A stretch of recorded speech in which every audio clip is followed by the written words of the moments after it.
Krisis dan resesi ekonomi. Kita selalu ngomongin krisis, resesi dari kemarin. Tapi sebenarnya apa sih krisis dan resesi itu? So, let's dig deeper. Nah, yang pertama teman-teman. Biasa, kalau udah ada laptop berarti udah ada tim bawa data. Kita mau kulik satu-satu. Yang pertama kita akan ngomongin definisi krisis dan historical record. Apa itu definisi krisis secara resmi? Ada dua cara mengerti soal krisis. Yang satu versi akademik, dan yang satu versi jalanan. Tentunya yang biasa gue ngomongin pasti versi jalanan ya. Jadi sekarang gue mau mulai dari versi akademiknya dulu. Menurut seorang ekonom, Haberler, yang dikutip luas dalam literatur ekonomi, krisis adalah penyimpangan kegiatan ekonomi yang menonjol dan titik awal gerak kegiatan ekonomi yang menurun. Ini bahasa gampangnya ya. Ini adalah momen di mana ekonomi mulai berbalik dari growing jadi jatuh. Nah, ada satu referensi lagi dari versi IMF. Krisis finansial itu terjadi ketika sistem keuangan suatu negara mengalami tekanan sistemik seperti bank gagal, kepercayaan market turun, atau bahkan runtuh dan dampaknya menyebar ke sektor real ekonomi lapangan kerja, daya beli dan stabilitas sosial. Kemudian satu lagi versi lapangannya nih, versi rakyat. Di mana saat gaji sama tapi harga semua bahan baku naik terus, maka makin banyak orang yang menunda keputusan besar. Nikah, beli rumah, buka usaha yang sebelumnya tuh oke-oke aja, tiba-tiba semuanya mulai kesulitan karena mereka berpikir dengan earning powers yang sama tapi biayanya semua naik. Nah, kita akan masuk lebih dalam lagi ke data historical bahwa krisis itu selalu berulang. Ini bukan teori ya guys, ini itu adalah hasil research dan pola yang udah terjadi selama mungkin 20-30 tahun terakhir. Bahkan lebih. Yang pertama kita tahu di tahun 1929 ada Great Depression.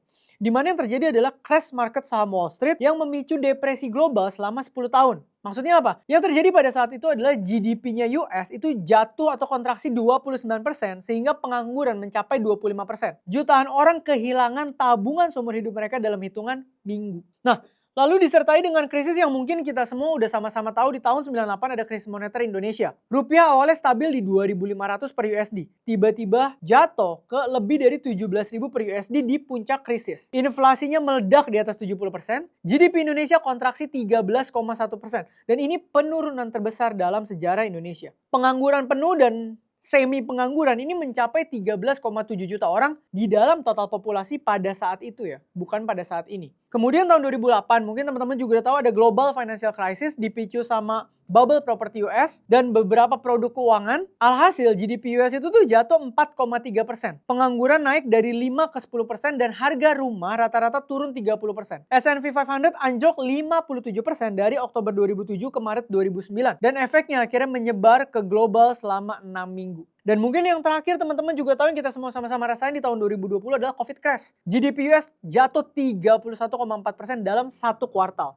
Dan ini terdalam sejak Great Depression yang tadi. Tapi ini juga menjadi krisis dengan recovery tercepat dalam sejarah ekonomi. Karena dipicu oleh satu faktor eksternal yaitu pandemi. Bukan karena kerapuhan struktur ekonomi. Nah kalau dengar sejarah kayak tadi harusnya kalian udah mulai lihat polanya dan selalu sama. Ada momentum euforia, ada trigger, ada crash, ada recover dan ini akan ada momentum lagi. Siklus ekonomi selalu seperti itu. Yang berubah bukan polanya. Yang berubah cuma seberapa siap kita saat crash ini terjadi. Kayak yang gue selalu bilang, ketika masa-masa seperti ini likuiditas penting banget untuk kita mendapatkan nanti potensi momentum recovery dari kondisi ini. Nah, biar ngerti konteks perbedaannya resesi dan krisis, kalian coba lihat tabel ini ya. Nah kalau udah masuk fase resesi tuh kalian bisa lihat GDP itu udah negatif 2 kuartal berturut-turut.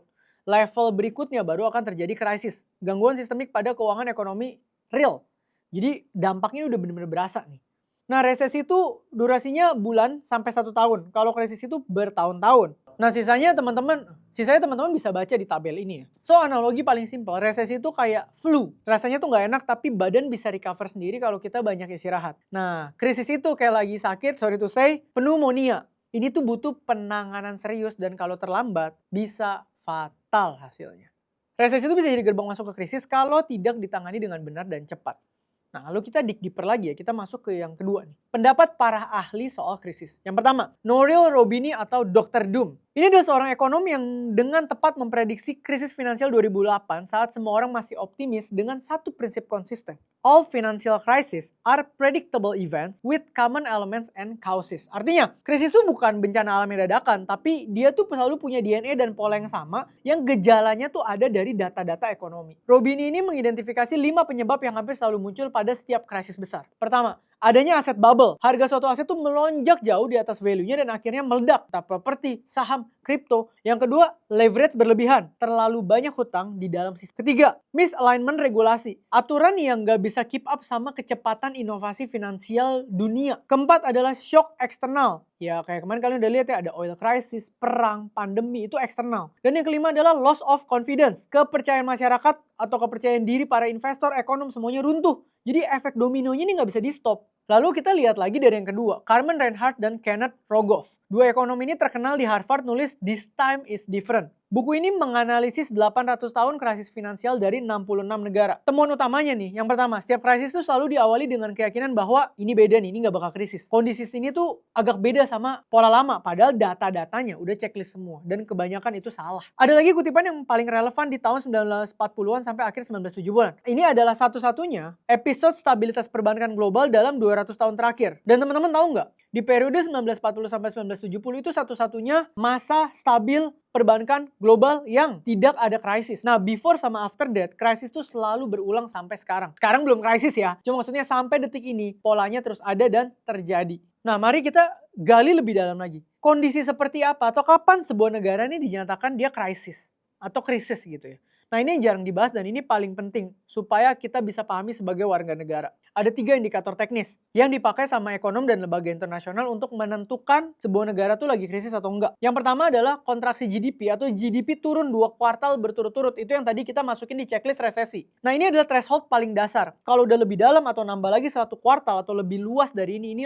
sudah disebut krisis. GDP kita masih positif, jadi secara teknis nih sekarang Indonesia tuh belum ngomongin resesi apalagi krisis. Tapi apa yang perlu diperhatiin? Pertumbuhan kita tuh terus melambat dari 2023 ke 2024. Dari 5,05 jadi 5,03. Membaik di 2025 secara data di 5,11%. Tapi di kuartal 1 2025 ini sempat menyentuh 4,87% atau terendah dalam beberapa tahun terakhir menurut BPS. Yang kedua, inflasinya nggak terkendali. Inflasi normal tuh 2-5% itu masih masuk sehat. Di atas itu secara konsisten udah dianggap lampu kuning teman-teman. Di atas 10-20% ini udah masuk ke krisis. Waktu itu pada tahun 98 inflasi kita tuh 70%. Nah sekarang di Mei 2026 inflasi kita tuh masih di 3,08% di mana ini masih termasuk batas normal. Jauh dari krisis. Dan ini based on BPS ya. Nah tapi ada satu data yang menarik. Inflasi emas perhiasan atau salah satu pendorong utama inflasi komponen inti April 2026 ini mencatat inflasi sebesar 11,43%. Ini tuh signal artinya apa? Masyarakat mulai beralih ke safe haven. Orang beli emas bukan lagi karena ekonomi lagi bagus, tapi karena kehilangan trust dengan instrumen lain yang unstable. Kemudian kita bisa lihat juga yang ketiga itu nilai tukar melemah secara tajam dan cepat.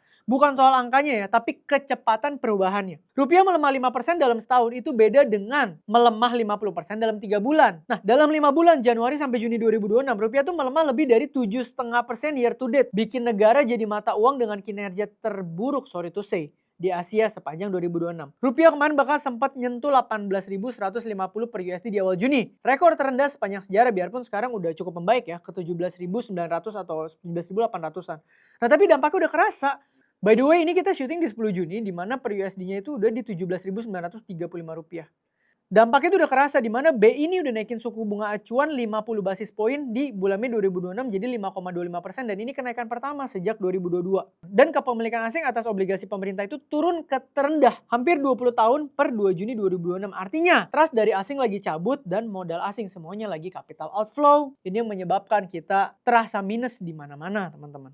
Dan ini berdampak langsung ke impor yang makin mahal, harga bahan baku naik, kos produksi naik, harga barang naik, daya beli turun, dan bahkan kemarin bisa kita lihat juga di bursa saham kita yang terus mengalami minus karena capital outflow yang terus dilakukan secara masif. Nah lalu kita langsung masuk ke solusi untuk diri sendiri. Jadi kondisi kayak gini, resesi enggak juga gitu ya, masih plus, kontraksi juga tipis-tipis, tapi kok secara real berasanya semua jadi berat gitu ya. Kita bisa ngapain teman-teman? Nah krisis itu nggak bisa dicegah. Ini semua hal udahlah kita nggak bisa kontrol. Banyakan dari kita ya curhat atau bete-bete komplain di threads ya udah. Tapi di luar itu kita nggak bisa ngapa-ngapain lagi. Maka ada 3 hal fundamental yang bisa membedakan kita tuh bisa lewatin krisis ini dengan baik atau enggak. Yang pertama gue selalu bilang jaga likuiditas, dana darurat dan segala macamnya. 2, terus leverage skill dan value, cari peluang terus dimana kita bisa terus nambahin side hustle atau resource of income kita. 3, jaga mindset, jangan buat keputusan besar atau impulsif yang bisa menghabiskan likuiditas kita di momen-momen ini. Untuk lengkapnya kalian bisa nonton video ini ya, karena di video ini kita udah bahas dengan jelas dan gue juga sharing gimana caranya menghadapi krisis dengan lebih detail. So, that's it for Dig Deeper episode ini, semoga jadi berkat. See ya!